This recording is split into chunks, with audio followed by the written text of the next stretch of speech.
Good morning, good afternoon, and good evening, everyone. Welcome to the very first session of Lorica's brand new initiative called Level Up, an executive leadership series. I'm Joyce Lee, and I'm the Chief Culture Officer here at Lorica. So a big shout out to all my fellow Loricans from all around the world, and to everyone else who's joined us. We're so happy to have you. I am so excited for today's sessions for several reasons. First, I believe this new program, Level Up, is going to be great for so many people at Lorica and outside our organization. It's an opportunity to hear from people, Lorica senior leaders, as they host these insightful discussions with top executives and influencers. This leadership series is part of a Lorica CSR initiative, which we called TIDE, Together for Inclusion, Diversity, and Equity. As the largest minority-owned BPO in the world, we are proud of our diverse and inclusive environment, and we are committed to doing more. So the first one here is not just a leadership conversation, but it's an opportunity to highlight and thank men and women from the military all around the world. And our first guest, a U.S. Marine Corps Colonel, is awesome. Before I tell you a little more about him, I also have to say another reason why I'm excited about today's talk is because we have someone many of you are looking forward to hearing from, Lorica's CEO, Andy Lee, who I'm pretty familiar with as I've spent the last couple of decades being his better half. So with that, let me share with you about our inaugural guest speaker, Assistant Division Commander, 1st Marine Division Colonel Chris Gideons. He's been a member of the U.S. Marine Corps for 30 years. And during his incredible career in the military, he has been a part of 10 operational deployments and conducted combat and military operations in a number of countries, including Somalia, Iraq, Afghanistan, and Syria. Outside of the Fleet Marine Forces, he's held various positions with different assignments and responsibilities. Just to name a few: Commanding Officer of the Advanced Infantry Training Battalion, Deputy Director of the Afghan Operational Planning Team, U.S. Special Operations Command, Chief of Plans, Special Operation Task Force, Afghanistan. Now, I thought I had a cool title, but Colonel Gideons' titles are really something else. Here are a couple to give you just an idea of all the positions he's held. Platoon Commander in Fleet Anti-Terrorism Security Team Company, Team Leader of the 26th Iraqi Brigade Military Transition Team, Commanding Officer of Special Purpose Marine Air Ground Task Force Crisis Response Central Command. And that's definitely not all of them, but I'll let Andy and the Colonel himself share more. So before we get started, just a few reminders. Don't forget to chat with us through the Q&A chat portal. We won't be doing our usual shout outs, but we'd still love to know who's out there and who you're joining us from. And send us your questions through the event. Thank you. We've actually already gotten a few. No need to wait until the end for both Colonel Gideons and Andy, and we'll try to get through as many as we can during the Q&A session. So without further ado, I'm happy to welcome Mr. Lorica himself, CEO Andy Lee, as our host for today. So take it away, Andy. For our first event, I'm honored to be here today with Colonel Gideons from the United States Marine Corps.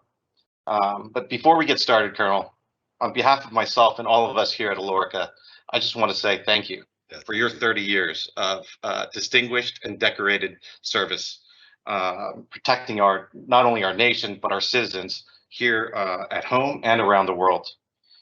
Quite honestly, none of us would have the lives that we have or the opportunities we have today without the service and sacrifice of the many military personnel around the world protecting us and taking care of us. So thank you so much. Thank you.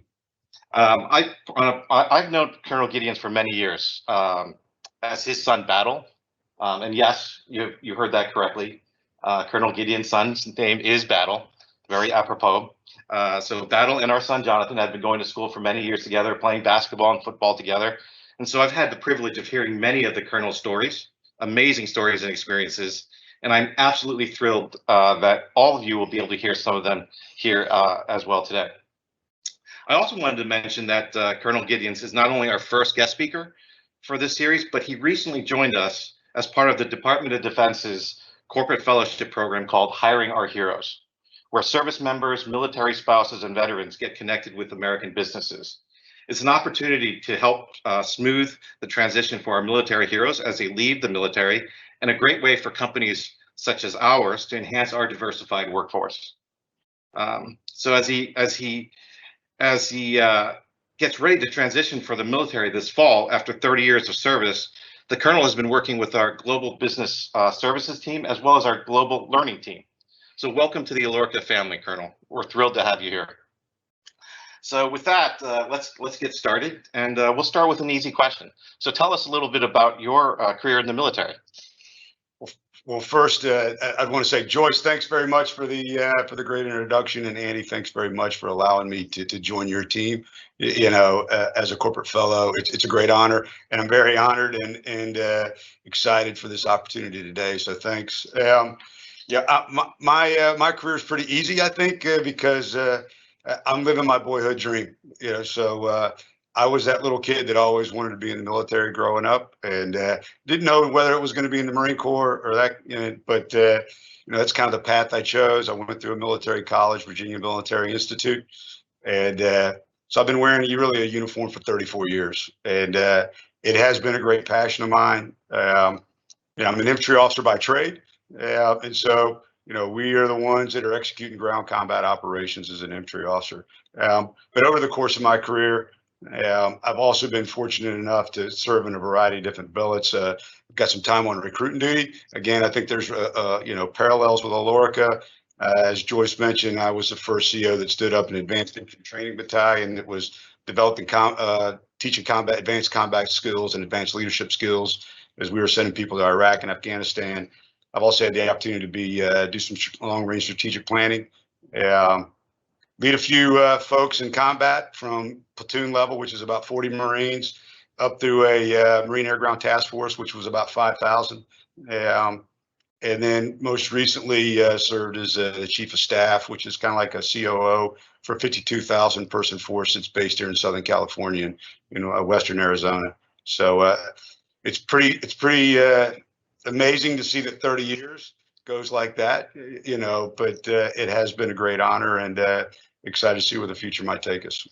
Colonel, that's an amazing career, and as I was listening to you speak about a lot of those experiences, it's very clear that leading young men and women into combat or preparing for combat requires a lot of really serious leadership skills. Yeah. And so like when we think about leadership, it's obviously crucial, not just in the military, but in business, in the business world, and quite honestly in our daily lives as well. So, I think our listeners would be curious to see how would you define insanely great leadership? What does it take? And what are some examples that you've witnessed of great leadership? So I've been blessed. So I've served with some phenomenal leaders, those senior to me, and then having those that work for me. And I worked directly for General Dunford, who was the chairman of the Joint Chiefs of Staff. I worked for him when he was running all of operations in Afghanistan. I worked directly for Admiral McCraven, then the head of U.S. Special Operations Command. And I was blessed to be subordinate under General Mattis when he led the 1st Marine Division back in 2003. And so, just General Dunford, just a humble warrior servant. Admiral McCraven, a visionary, a master communicator. General Mattis, we called him the warrior monk, but just a man that always exuded confidence and that we were going to be successful.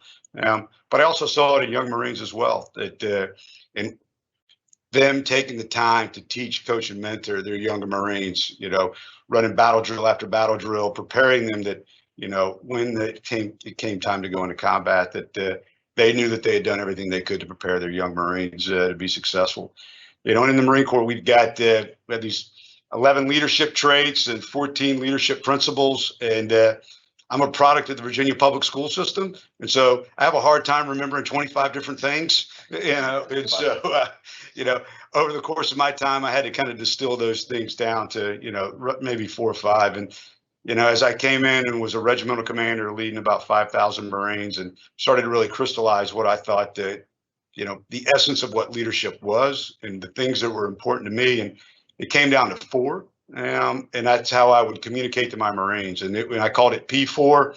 And you can see there's a lot of things we can do with P, right? Passion, performance, and possibilities. We've got here on, on the coffee table. But for me, it was people, proficiency, preparedness, and professionalism. And that's how I could talk to a young enlisted Marine at 20 years old across those 4 attributes, or I could have a conversation with a battalion commander who was leading 15,000 or 1,500 Marines. And for me, it always started with people, right? I mean, at the end of the day, the Marine Corps is a people business, I think, just like Lorica is, right? And it's about investing in your people every day and doing everything you can to make them successful. Because at the end of the day, we put a lot of emphasis on our gear and equipment, but it's people that get the mission done, right? And we can never lose sight of that. Yeah, I think, we totally agree. We are absolutely in the people business, and it's all about hiring and developing the best people we can find, and giving them every opportunity to succeed. But I'd love to hear, and I think our audience would love to hear. Maybe you can share some of your experiences in terms of like recruiting the right people for the job, right? What do you typically look for, and how do you know if they're going to be successful, and how do you get them to buy into the program? I never really had a sense of how challenging recruiting was until I was a recruiting station CO. And so from 2003 to 2006, I was responsible for all the Marine recruiting in the state of Ohio. And so that was a pretty challenging time if you think back on it. So I had just come back from Iraq, where we executed what we called the March Up, where we had launched from Kuwait and went all the way up to Baghdad, and removed Saddam Hussein and his regime from power.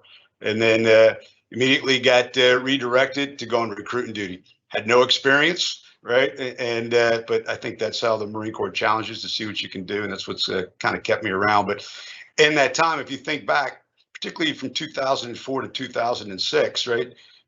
We started to take casualties, right? The fight started to transition into a counterinsurgency fight. And if you think about what was on the news then, we would see a lot of casualties and that kind of piece. And for us at that time, it's the first time that we had to recruit for an all-volunteer force during sustained combat operations.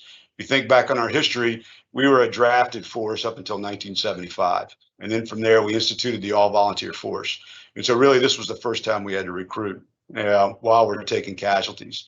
And so the challenge of going in, sitting down, with the Mothers of America and saying, hey, your son, your daughter is interested in being a United States Marine. And this is what it means to be a Marine. And having those hard conversations where sometimes mothers would say, hey, I was a major at the time. Hey, Major, I got no problem with my son joining the Marine Corps if you can guarantee me that he's not going to go to Iraq. And I'd have to look at her and go, man, that's absolutely what I'm going to guarantee you. He's going to go to Iraq, because that's what we do.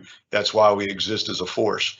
But to have those tough conversations, to me, it was always about, we had to come across with some passion and conviction about what it meant to be a Marine, right? And that, and if we could bring that in what our organization was about, because we were also, we would talk market share, and my competitor was the Army, and so what were the attributes about the Marine Corps that, I could outsell the Army? And many times it came down to those intangible attributes about what it meant to be a Marine, and I think our conviction and how we, were able to sell that. And then once we got that young man or young lady to say, okay, raise their right hand, and I want to be a Marine, then it's about doing everything I can to invest in them, right, to set conditions for their success. So just like when you're doing your onboarding process and that kind of thing, making sure that I'm giving them the absolute best training that I can, right, and trying to show them what right looks like, and so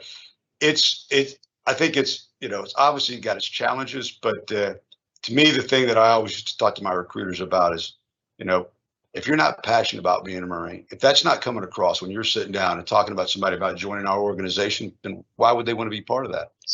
Exactly. And so that's something for me that's always stuck with me. And, obviously it's one of the things that's kept me in the Corps for 30 years. I totally understand. So for all of our recruiters listening today, obviously, our it's hard to recruit in our industry as well. But I think, Colonel, I think the picture that you painted is even more challenging, but I think the lessons that you're sharing with us really resonate, because, at the end of the day, it's you've got to convince people that this is the right path, and you're looking for people who have similar values and believe in the mission and believe in the vision of what you're trying to accomplish. And quite honestly, I think to recruit our young citizens into the Marines is definitely not an easy task, especially in a period where parents are seeing all the violence and challenges that go on. So it had its challenges. I think if anything, though, it shows that, hey, there's still, there still are, Americans out there that are, willing and want to step forward and serve, and that's always given me great comfort that, yeah, okay, we are pretty blessed people. We certainly are. We certainly are. You also talked about the other couple of the other P's were proficiency and preparedness. Yeah. Curious to get your perspective. As a leader, it's always important to get your team ready for whatever mission, project, program that's ahead of us. How do you get your teams ready?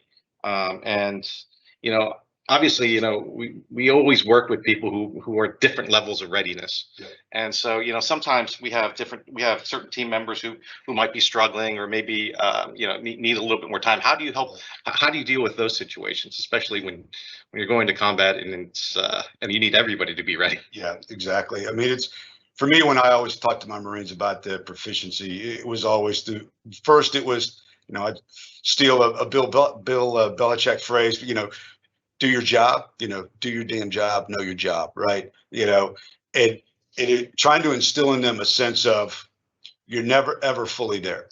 You're never, ever there. There's something else you can learn. There's something you can always, do just a little bit better.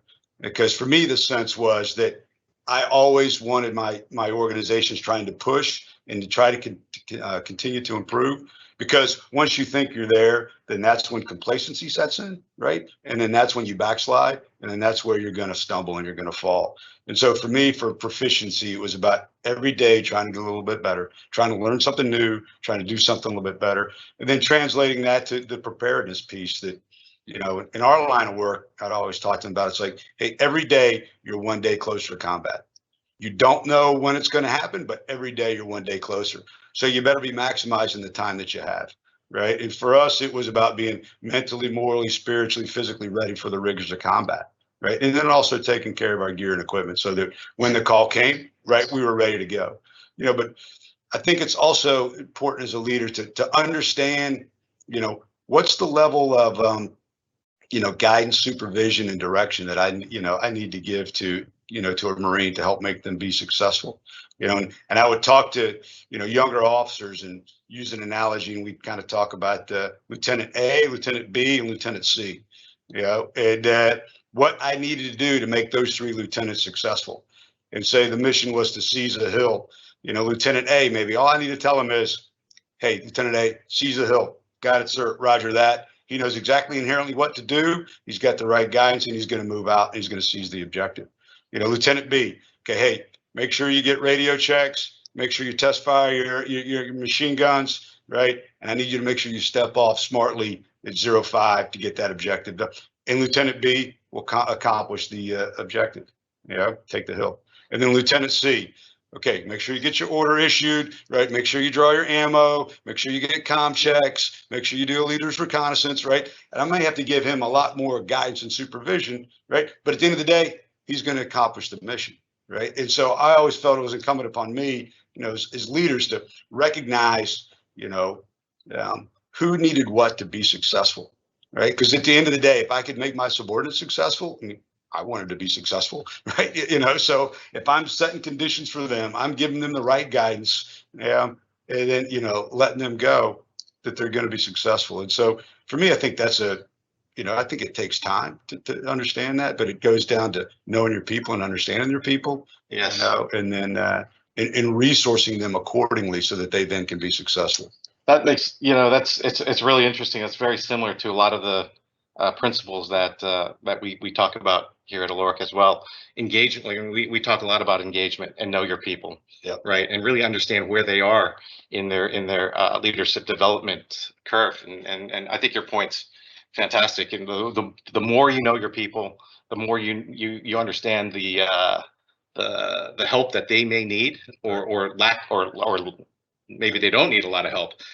But really understanding, where your people are on that curve, I think really helps to get them prepared. And I think it's really a great point that leaders should take that responsibility to ensure that their teams are prepared and ready to achieve whatever objective is ahead of them. And so I think that assessment, that front end assessment, is great, and I think that's a great lesson for all of our teams as we embark on projects and programs every day, and thinking really holistically about where our team members are in that spectrum of readiness. I think will really serve as well here. If I could just, on that one more, I think there's also a conversation I think needs to be had at times with, young leaders. Also, you'll hear the term like, "Hey, well, he's micromanaging," and I would always turn it around and go, "Well, let's define micromanagement." Right. And to me, micromanagement is unnecessarily supervising those that don't need it.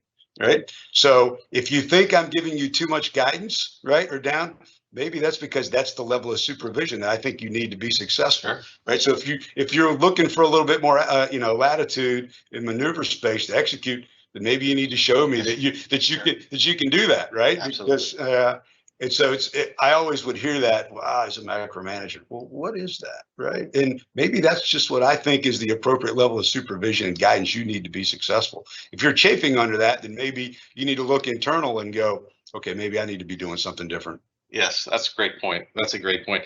And I think another area that is actually very similar with regards to the military and our business here at Lorica is that we both have many kind of new, young, first-time leaders. Yep. Right.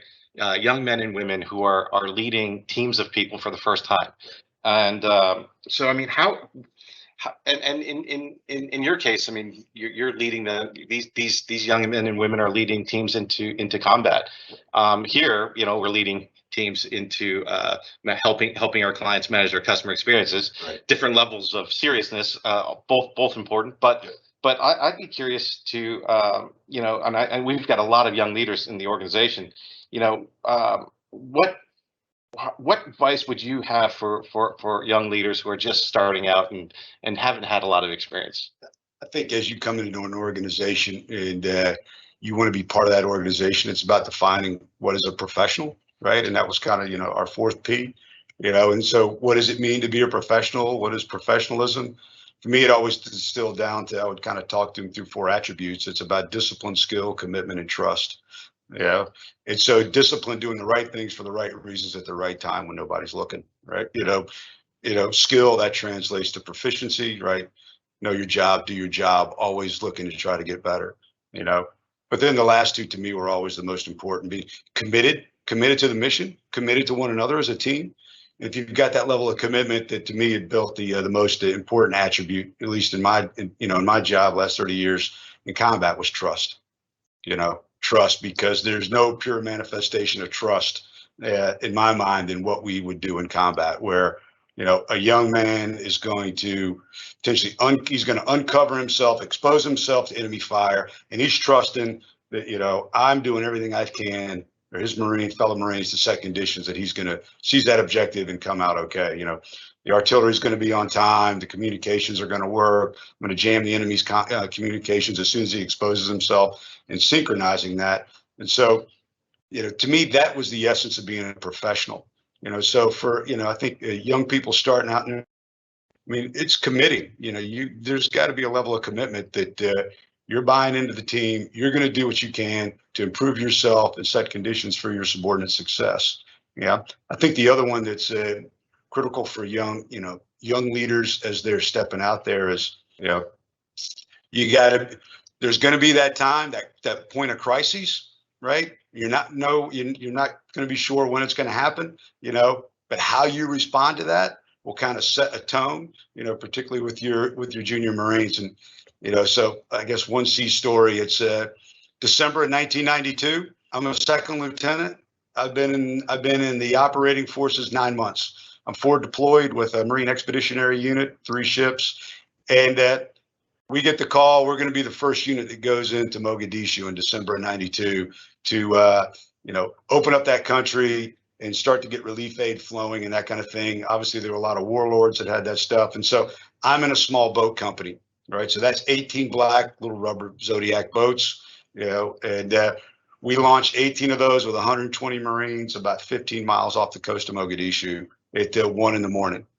Okay, this is 1992. There's no GPS. Right, so we're heading in and to go take down the port, and everything's going great until all of a sudden boats start breaking down, start cutting out, and we've got an objective. We've got to hit it at 0530. I'm in a wave that's got some mechanical issues. The rest of the company goes, okay, we're off. We got to go. Hey, Gideons, see what you can do to get these boats up and join us on the objective. So I'm sitting about 10 miles off the coast of Mogadishu at night. I'm 24 years old. I got 36 Marines looking at me. I got no GPS. I got a lensatic compass. We're in radio communication silence, so I'm not talking to anybody, and everybody's looking at me. And I remember when I was going through my officer training, the senior instructors would say, they'd give you that, we called it the "what now, Lieutenant" moment. All right, now, what now, Lieutenant? Now what are you going to do? And so I can tell you that inside I was churning big time, but trying to maintain a calm exterior. But just like you always solve a problem, right? It's going to be your Marines are going to figure it out and rise to the occasion. And we had this good old boy from Arkansas, Corporal Lancaster. He figured out the fuel filters were clogged and started switching out fuel filters. Next thing we know, we get the engines up and away we go. And, by luck, I think more than skill, we were able to link back up with the company, and hit the objective on time. But I'll never forget that moment of, okay, this is what it means to be a Marine. This is what it means to be a leader. At that time of crisis when you're not thinking it's going to be there, and everybody's looking at you, and we're going to work through this problem, and we're going to get it solved, not on my talents, but by the talents of the team. Yeah, that's fantastic, Colonel. That's a great example of people. Proficiency, preparedness, and professionalism just all coming together. Exactly, just all kind of came together, right? And it's only now with perspective that I can look back on that. But yeah, and I think at that point I was hooked. It's like, yeah, I'm not this Marine Corps thing's pretty cool, right? I can totally understand that, and I think that kind of gets to one of those points where, as a young leader, when all those principles come together and you're able to overcome adversity and find success, it really kind of further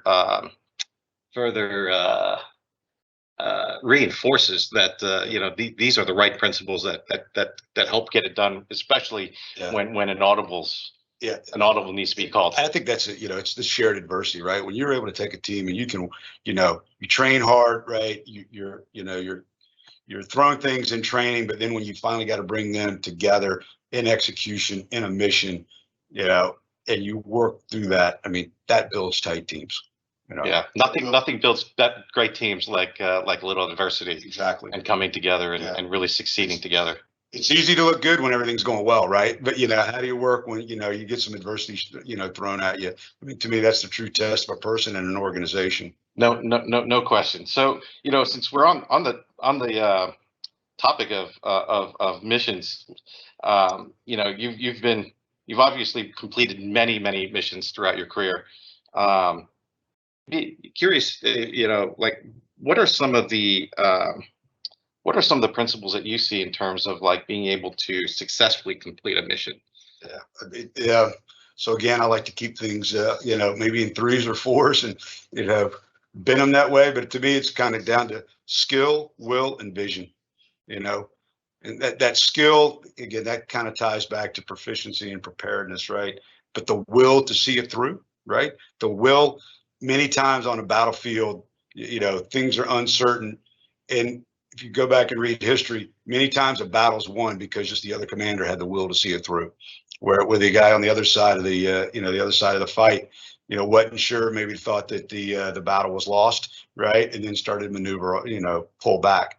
Where the other commander just willed themselves, willed them and their organization through success. But I think also coupled with that is vision as a leader and where you're trying to go and how you communicate that vision to to your subordinates. Again, on the P4 thing, that's how I would talk to my to my younger Marines. That's how I talk to my subordinate commanders, and that's how I communicated to my higher headquarters. So when I would give sit reps, situational reports, right, updates, I would frame my weekly sit reps to my commander in those 4 principles, and that's how I communicated. Yeah, because to me it was about reinforcing that vision. But I think I'll give kudos to Lorica. Just in the short time I've been here, but hugely impressed as I understand how you, over the last year when COVID, hit, and being, principally, I think a brick and mortar in call center type of organization, right? And again, hopefully it doesn't come off wrong, but you're in constant contact with the enemy in my terms, right? Not to say that the customer or the client's the enemy, but day to day, you're executing operations, right? And it's got to get done, to provide that customer service support. And then as COVID hits and you have to transition out of a brick and mortar, operating model to work at home, I mean, that's not insignificant, and I would equate it to what we had to do in 2003, 2004, where we were a conventionally trained force that was focused on removing a regime from power, say Saddam Hussein. And then by 2004, 2005, we had to shift fundamentally from being a conventional combat force to being a counterinsurgency force, right? While in contact with the enemy, and trying to, set conditions for a country, to grow. And that's hard, right? But in much of that came down to will and vision, of leaders, to see that through. Yeah, that's great. That's thank you for sharing that, Colonel, because I couldn't agree with you more. Like obviously last year's been complete overhaul of the business. Yeah. We always talk about changing parts on the plane while the plane's in the air. Yep. And we really appreciate I really appreciate your perspective on will, because I think that's one of our greatest strengths here at Lorica, and our teams last year really showed their true colors, because it took a lot of will, Yep, to your point, to move quickly, to make the adjustments, to adjust to all the COVID situations. But to your point, it also required some vision, right, in terms of where do we see the end state, and how can we take steps every day to move closer to that end state. And so it is definitely a combination of vision and will.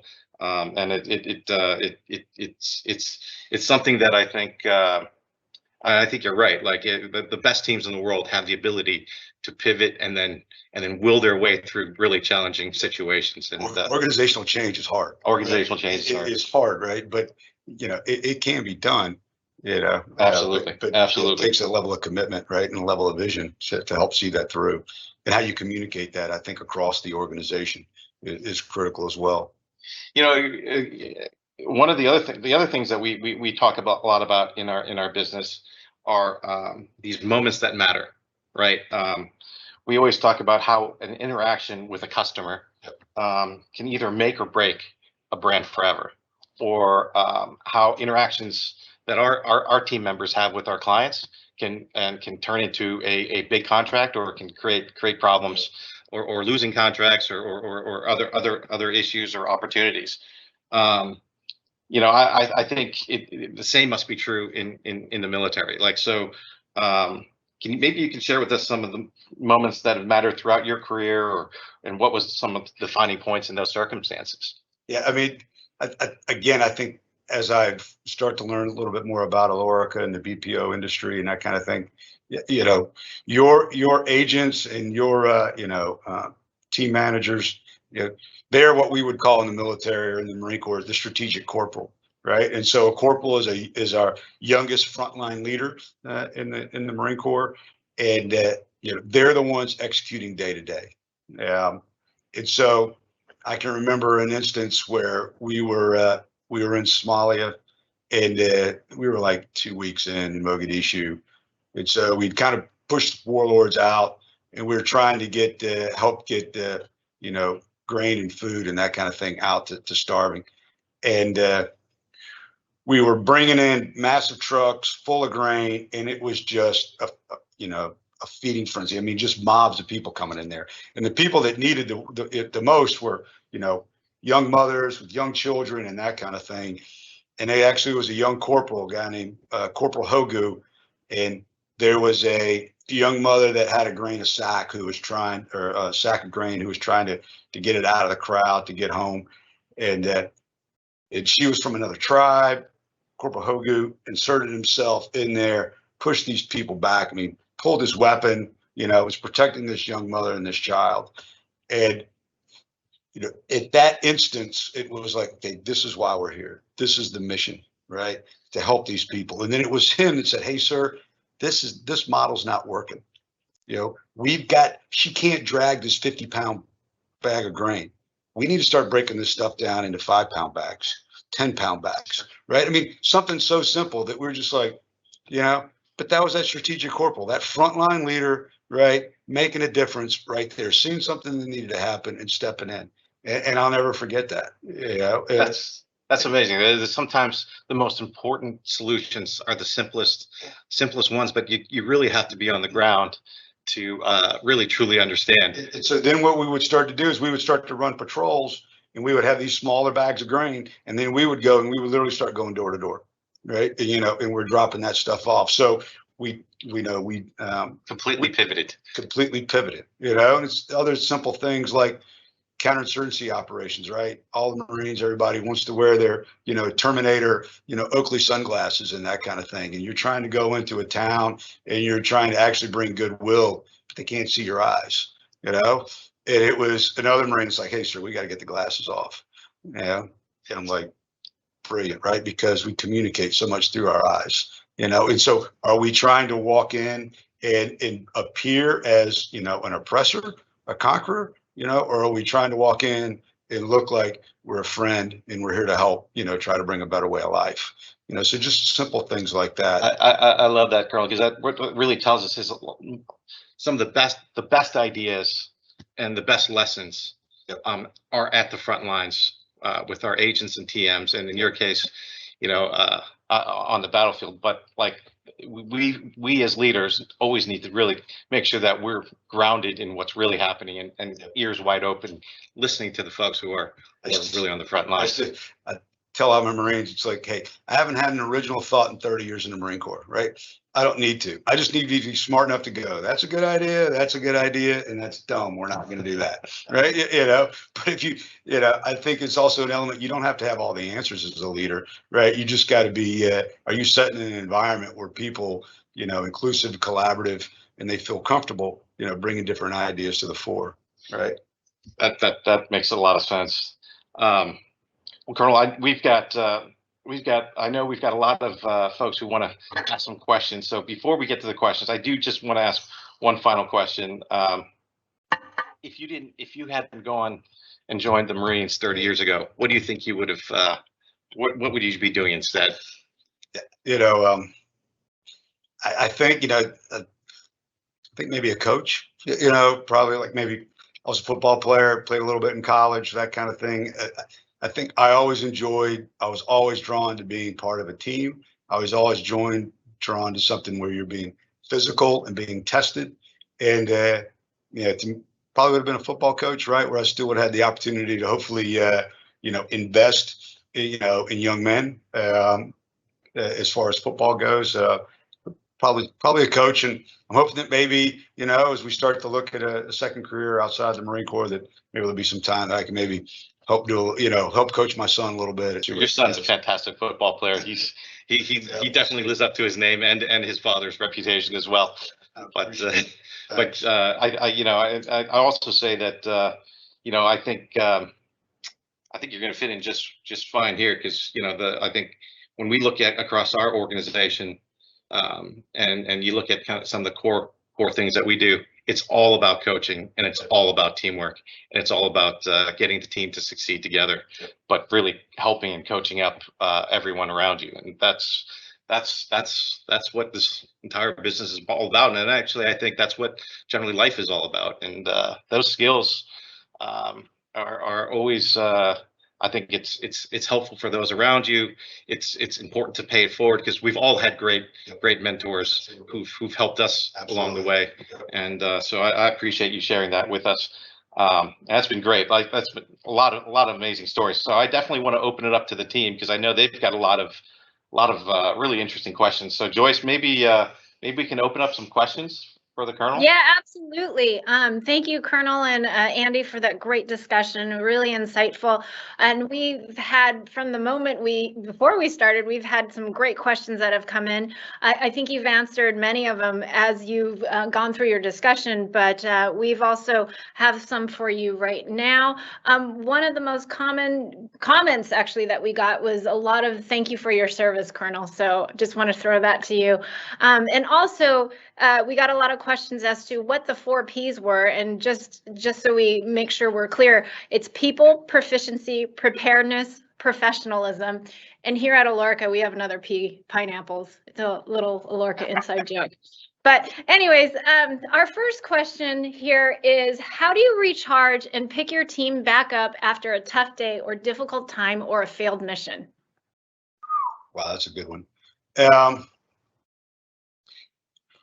I think it's being honest with them and going back, and like when we train, we're always going back and we're hot washing, right? We're running after actioning, and what I would talk to my team about is, another one of my, I guess, pithy sayings would be, hey, I'm mildly interested in what I'm doing well, right? But I'm fascinated by what I'm not, right?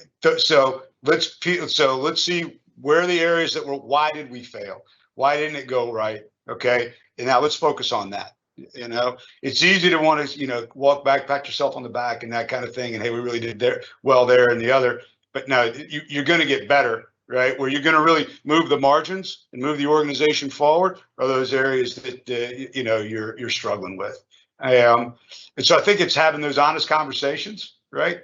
And I think sometimes as a leader, I would tell my folks that when we would come in and have inspections and that kind of thing, and they're busting their butts to try to get ready for the inspection, and like, hey, there's nothing to be stressful about here, right?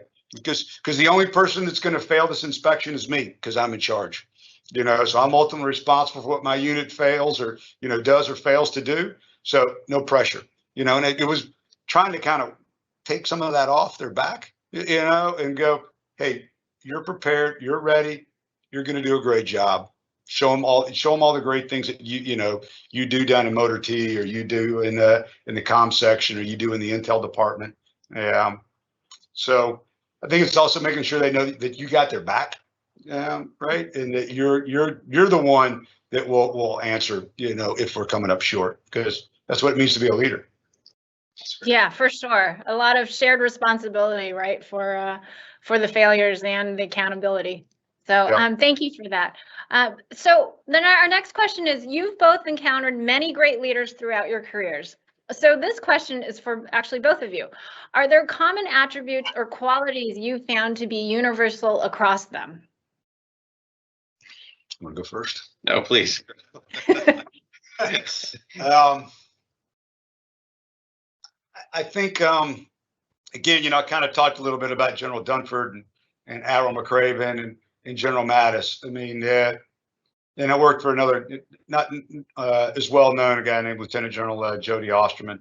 And I think there was always a quiet confidence, right? But also a humbleness that those gentlemen had.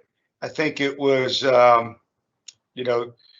were great at, praising in public and, maybe not, counseling in private, in that piece. But I think at the end, they had a level of professional competence. And that's what I tell other, aspiring leaders in the Marine Corps. It's like, hey, at the end of the day, man, your professional competence is the basis of your professional reputation, right? If you're good at your job, right, people are going to respect you and people are going to want to be around you. And for me, it was, I might think you're a great guy, great gal, want to hang out, have a drink with you after work. But at the end of the day, if I don't think you're really good at your job, then I'm probably not going to have a lot of respect for you. And I'm probably at the end of the day, not really going to want to be around you that much. I want to associate myself with people that are working to excel. And I think that I can learn something from. Yeah. That makes a lot of sense. Yeah. I totally agree. Somebody told me one time, show me your friends and I'll show you your future. It's the same thing, right? I mean, who you associate yourself with, right? To try to grow as a professional, I think it will be as a huge indicator of how successful you'll be. Totally agree. Totally agree. Joyce, I'd probably add, my favorite is curiosity. I think, that's a good one. Asking the additional questions, making sure you've got all the right inputs, and sometimes you've got to ask 3 times to make sure you get the feedback. Because sometimes people are uncomfortable sharing whatnot, but you've got to get to the right, ask enough questions to get to the right facts and hopefully make the right decisions. But I also think one of the things that I've seen you do really well as well is setting very clear expectations and goals, and making sure the team's very clear on the objectives and what the measurements of success are, and then getting everybody to buy in. I think that's one of the things that we've been working a lot on here at Lorica as well, is just making sure that as leaders we set clear expectations, right? And we communicate them, we reinforce them, we celebrate. To your point, we celebrate the victories, but we address the challenges. Yeah. Curiosity, that's a great one. Yeah, I would agree with 100%. Yeah, for sure. Yes, and I'm very familiar with your questions, Andy. So,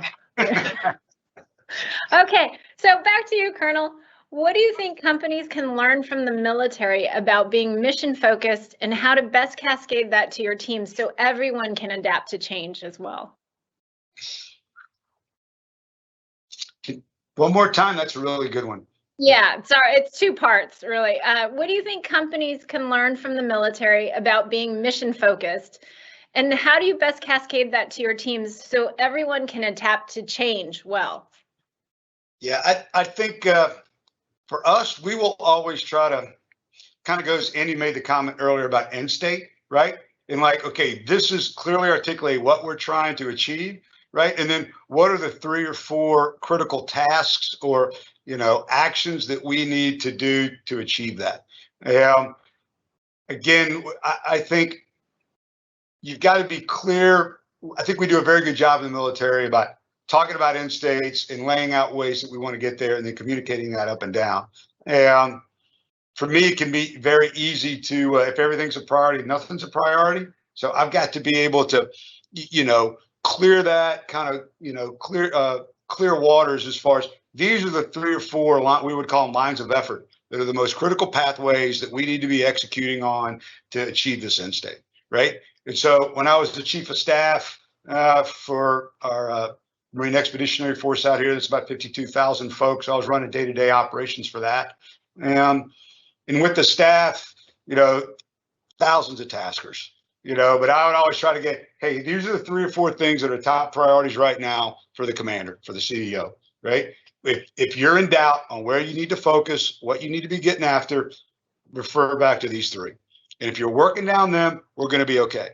And if we don't get to 5 and 6, that's okay, right? They'll eventually move up in the priority order, but trying to give some of that kind of clear vision so that you can get unity of effort, right? And if you've got unity of effort, through a shared vision, then you can harness everything that team has and the talent has, right? And you can, get focused on the objective that you're trying to accomplish. I think that's great, Colonel. Because I love that. I love that saying. If everything's a priority, then nothing is a priority. And quite honestly, every organization, there's always a million things going on. But it really is leadership's responsibility to cut through that and help the organization see, what are the top 1, 2, 3 objectives and priorities that we've got to really harness all of our resources to go attack. And I think the organizations that do that well see a lot better success rates because of the focus and attention. And I think it's also, incumbent upon leaders to set an environment conditions inside the organization where, their junior leaders are comfortable coming up and going, hey, boss, we only got so much bandwidth down here, right? So, okay, I can get 1 through 3, but, 5 and 6, we ain't going to get there. Yeah. At least right now. And being able to facilitate that doesn't mean you're always going to, sometimes you're going to have to go to them, hey, I hear you, but yeah, we're going to have to double down and we just got to get these done. Yes.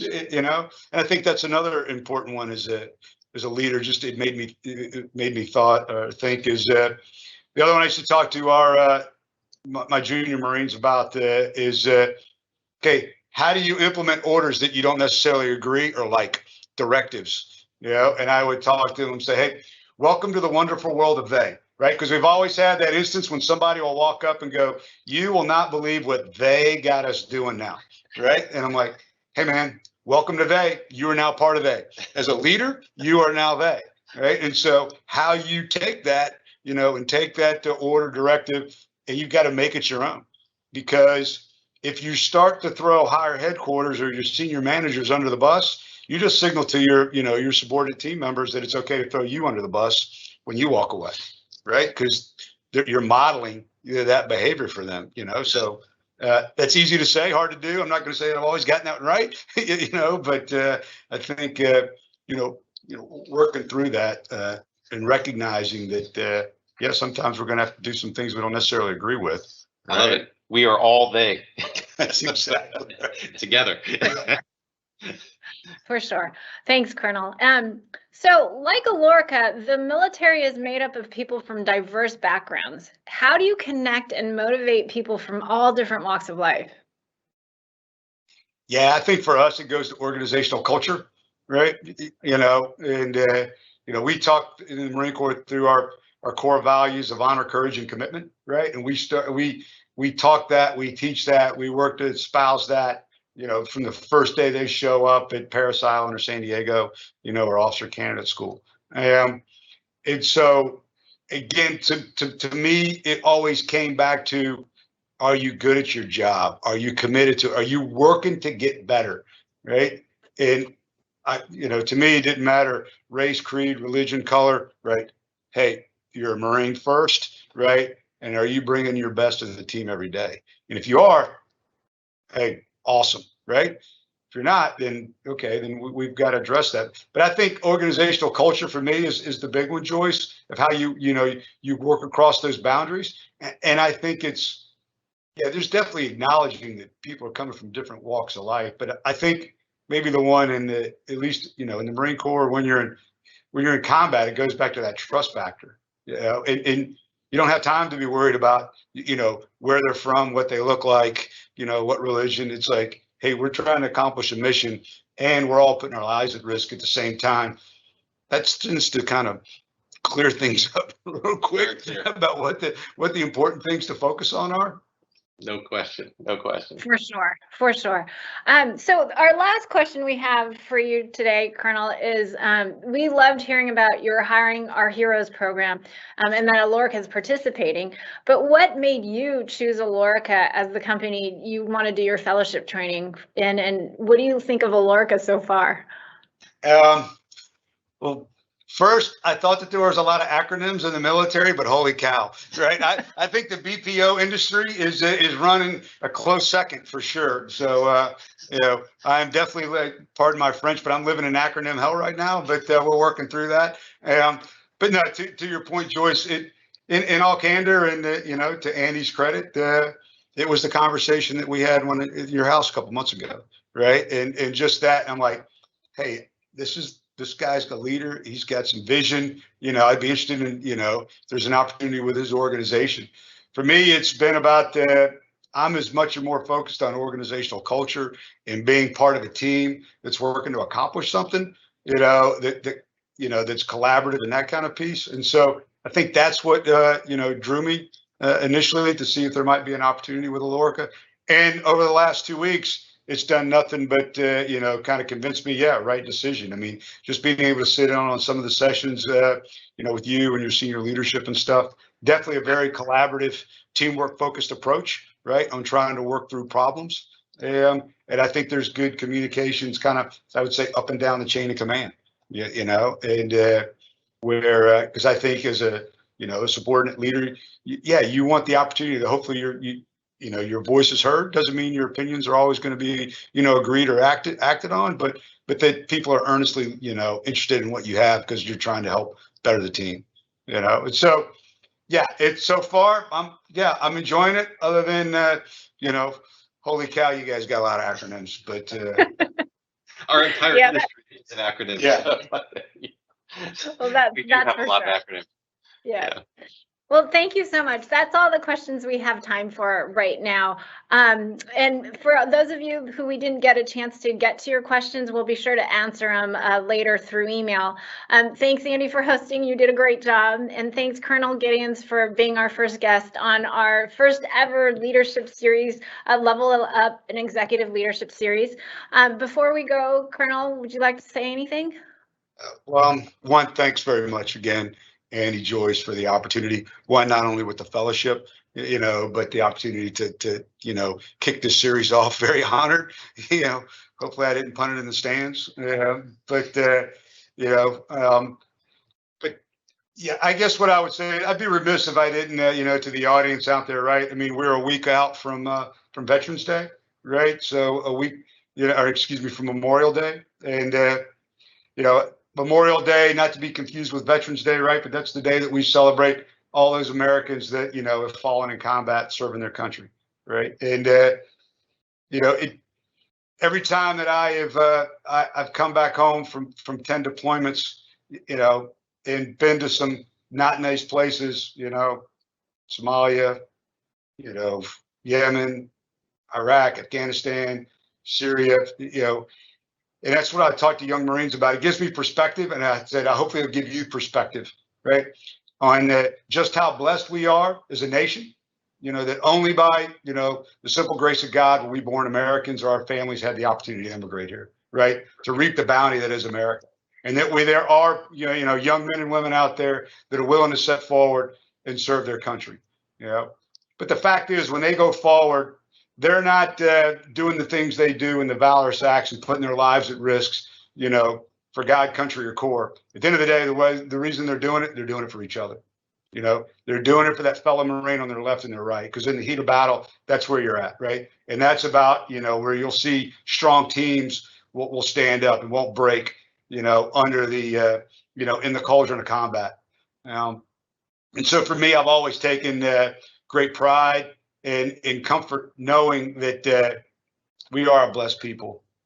We do have, you know, amazing people in this country, you know, and for all maybe some of our warts and, you know, the vitriol that we hear and, you know, in public discourse, don't lose perspective on how great this nation is and how blessed we are as a country, right? Because I've seen it. I've seen it over 30 years, and there are great Americans that are willing to come forward and answer their nation's call and lay their lives down, you know, for each other in the defense of this ideal called American democracy. Yeah, and so I'm blessed for that. And I guess I would just ask that everybody, you know, over the course of the next week and next Monday, we're all out grilling a hot dog or a burger. You know, maybe we say a little prayer, take a moment of silence or something to recognize those Marines. You know, people like Corporal Dale Berger, Major Kevin Nave. You know, Corporal Donald Hogan. You know, and just there's some great Americans out there. So thanks very much. Thanks for that opportunity. Thanks, Colonel. Really appreciate you taking the time to share with us all your great experiences and a great reminder again for how blessed we are to live in such an incredible country and to have the freedoms and liberties that we have. Nowhere is ever perfect, Nope. But we still live in the best country in the entire world, and Sure. we owe a huge debt of gratitude to yourself and all of our men and women who serve the military to allow us that privilege. So thank you again. Really. Yeah, thanks, Andy. Appreciate it. Really appreciate it. Thank you. Well, thank you both so much for your insightful discussion, and I thought that was a perfect way to wrap. Thank you to all the military for your service, and have a great week, everybody.